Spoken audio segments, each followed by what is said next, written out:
AP గంజాయి స్టేట్గా మారిపోయిందని పోలీసులతోనే గంజాయిని రవాణా చేసే దుస్థితికి తెచ్చారంటూ వైఎస్ఆర్సీపీ అధికార ప్రతినిధి నాగమల్లేశ్వరి మండిపడ్డారు. గురువారం ఆమె మీడియా సమావేశంలో మాట్లాడుతూనే 100 రోజుల్లో గంజాయి నిర్మూలిస్తామన్న హోంమంత్రి ఎక్కడ ఉన్నారంటూ నిలదీశారు. లిక్విడ్ రూపంలో కూడా గంజాయి విచ్చలవిడిగా దొరుకుతోందని అన్నారు. గంజాయి దొరుకుతుంటే అట్లీస్ట్ వాళ్ళ మీద యాక్షన్ లేదు అంటే ఎటువంటి నిసిగ్గమైనటువంటి పరిపాలనలో ఉన్నారో ఇవాళ రాష్ట్రంలో ఉన్నటువంటి ప్రజలు గమనించాలి. అంటే జగన్మోహన్ రెడ్డి గారిని తిట్టడానికి, జగన్మోహన్ రెడ్డి గారి మీద ప్రెస్ మీట్లు పెట్టడానికి అంటే పొలోమని వస్తావు కదా, నోటికి ఏదొస్తే అది ఎంత మాట అంటే అంత మాట మాట్లాడతావు కదా. మరి ఇవాళ నీ గొంతు లేవట్లేదేంటి? ఎక్కడున్నావో మరి ఏంటో కూడా అర్థం కావటంలా. అంటే ఈ వెన్నుపోటి పార్టీలో 100 రోజులు, ఇది హైలైట్ అండి. ఇంకా 100 రోజుల్లో మేము ఉక్కుపాదం మోపుతాము, డ్రోన్లు వేసి మరి నిర్వీర్యం చేస్తాము. మీరు ఏ డ్రోన్లు వేస్తున్నారో, ఎక్కడ డ్రోన్లు వేస్తున్నారో రాష్ట్రంలో ఉన్నటువంటి ప్రజలకి అర్థం కావటం లేదా? 100 రోజుల్లో ఉక్కుపాదం మోపుతానని ఇవాళ 27 నెలల కాలం అవుతున్నా మీ ఆధ్వర్యంలో, మీ హోంలో, మీ ఉన్నటువంటి శాఖలో ఇంత అడ్డగోలుగా గంజాయి దొరుకుతుంటే, ఇంకా హై టెక్నాలజీ అన్నమాట, నేనైతే ఎప్పుడు చూడలేదు, ఈ రాష్ట్రంలో ఉన్నటువంటి ప్రజలు కూడా చూసుండ్రు, లిక్విడ్ గంజాయి దొరుకుతుంది. అంటే టెక్నాలజీ వీళ్ళు రాష్ట్రాన్ని ముందుకు తీసుకెళ్లేటువంటి ప్రాసెస్ లో లేదు. గాంజాయిని లిక్విడ్ లో దాచుతున్నారు అని అంటే ఇంకా మీరు ఏ పరిపాలనలో ఉన్నారో, ఎంత దిక్కుమాలిన పరిపాలనలో ఉన్నారో రాష్ట్రంలో ఉన్నటువంటి ప్రజలు గమనించాలి. దగ్గర 75 లక్షల లిక్విడ్ గంజాయి దొరికింది. మరి దీనికి సమాధానం చెప్పాలి కదా అనితా గారు మీరు.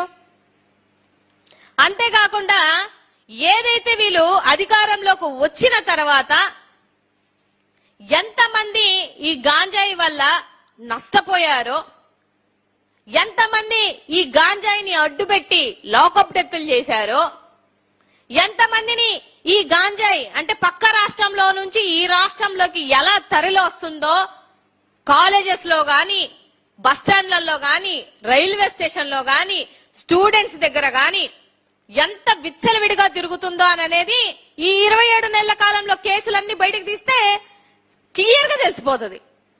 అంతేకాకుండా హోంమంత్రి అనితా గారు ఏదో ఒక ఇంటర్వ్యూలో అనుకుంటాను, నాకు తెలిసి ఒక ప్రెస్ మీట్ లో అడిగారు, ఏమని, సోహెల్ కోసం అడిగితే, సోహెల్ గంజాయికి సంబంధించిన పెద్ద డాన్ అనే విషయం అందరికీ తెలుసు. దగ్గరగా 140 కిలోల గాంజాయి ఆయన ద్వారా, ఆయన ఇదిలో ఏం జరిగిందనేది రాష్ట్రంలో ఉన్నటువంటి ప్రజలకి తెలుసు, క్వశ్చన్లు అడుగుతున్నటువంటి జర్నలిస్టులకి కూడా తెలుసు. కానీ మన హోంమంత్రి అనిత గారికి మాత్రం సోహెల్ అంటే దిక్కులు చూస్తుంది. వాళ్ళ దిక్కులు చూసేటువంటి పరిస్థితి ఎందుకు వచ్చింది తెలుసా అనిత గారు? మనం పని చేయట్లేదు కాబట్టి.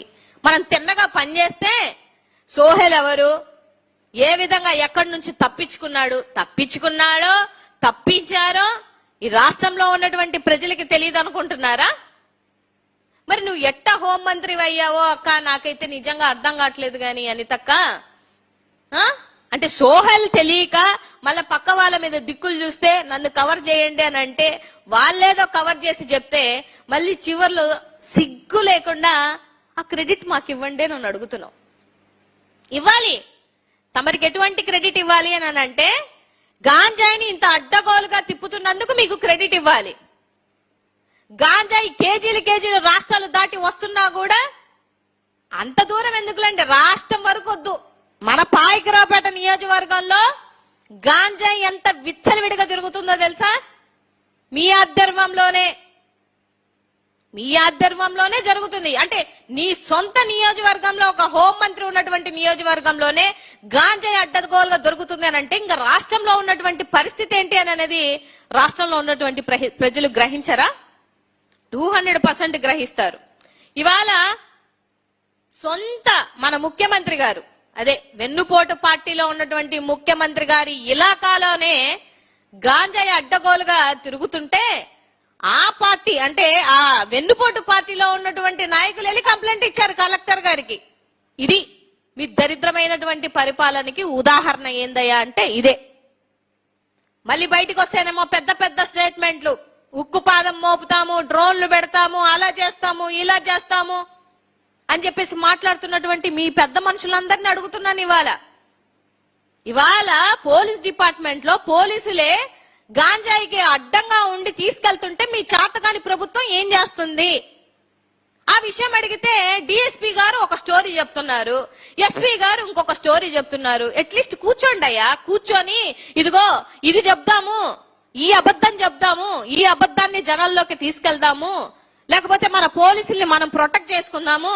అదే సామాన్య ప్రజడు వాడు గాంజాయి అమ్ముతాడో అమ్మడో దేవుడెరుగు, చిన్నది దొరికితే మాత్రం వాడిని ఏకంగా లాకప్ డెత్ చేసేంత పరిస్థితులు ఉంటాయి.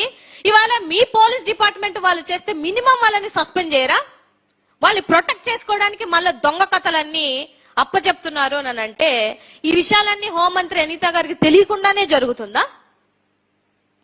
సో ఇవి గమనించాలి. రాష్ట్రంలో ఉన్నటువంటి ప్రజలు గమనిస్తున్నారు, గమనిస్తారు. రాబో రోజులలో మిమ్మల్ని తరిమి తరిమి కొడతారన్న విషయాన్ని కూడా గుర్తుపెట్టుకోండి. ఫస్ట్ ఈ రాష్ట్రంలో 2029 ఎలక్షన్ జరిగితే ఫస్ట్ నియోజకవర్గంలో తరిమి కొట్టేది ఎవరిని అని అంటే హోంమంత్రి అనిత గారినే. ఎందుకంటే నీ ఎలకాలో మద్యం ఏర్లై పారుతుంది, డ్రగ్స్ ఏర్లై పారుతుంది, గాంజాయి ఏర్లై పారుతుంది, మైనింగ్ ఏర్లై పారుతుంది. ఏది ఒక్కటి నువ్వు తప్పు చేయడాలు, నీ పక్కనున్న సీఎల్తో ఎస్ఎల్తో తప్పు చేయించడాలు, వాళ్ళని సస్పెండ్ చేయడాలు, నువ్వు పిఎల్ తప్పు చేయడాలు, వాళ్ళని సస్పెండ్ చేయడాలు. అంటే ఎంత నాకు తెలిసి చదువుకున్న వాళ్ళందరికీ తెలుసు హోంమంత్రి పదవి అని అంటే దానికి ఎంత పవర్ ఉంటది, ఎంత వాల్యూ ఉంటది అని అనేది. ఇవాళ ఆ పదవిని పవర్లెస్ గా చేసినటువంటి ఏకైక మంత్రి ఎవరు అని అంటే తమరే. ఇవాళ చాలా విషయాలు మాట్లాడాలి అని అనుకుంటే నిన్న జరిగినటువంటి సంఘటనలు కొన్ని మచ్చుగా తీసుకుంటే కూడా ఎక్కడెక్కడ వీళ్ళ హయాంలో అడ్డగోలుగా దొరుకుతున్నాయి, ఎక్కడెక్కడ వీళ్ళ హయాంలో ఎంతెంత గాంజాయి దొరికింది అని అనేది రీసెంట్ గా జరిగినటువంటి ప్రకాశం జిల్లాలో గాని అద్దంకిలో గాని ఇవన్నీ ఉదాహరణలు కాదా? నిలువెత్తుగా వీడియోస్ అన్ని బయటకు వచ్చినటువంటి సంఘటనలు కదా. ఏదన్నంటే ప్రూఫ్స్ అంటారు కదా. బోల్డ్ మంది వీడియోలు తీశారు, వీడియోలన్నీ ప్రతి ఒక్కటి హల్చల్ చేశాయి సోషల్ మీడియాలో. ఇంకా ఏం ప్రూఫ్లు కావాలి మీకు? ఎందుకంటే మిమ్మల్ని మీరు ప్రొటెక్ట్ చేసుకోవడానికి మీరు అడ్డగోలుగా గాంజాయి అంతా చేస్తుంటే దానికి మీకు ప్రూఫ్లు కావాలి.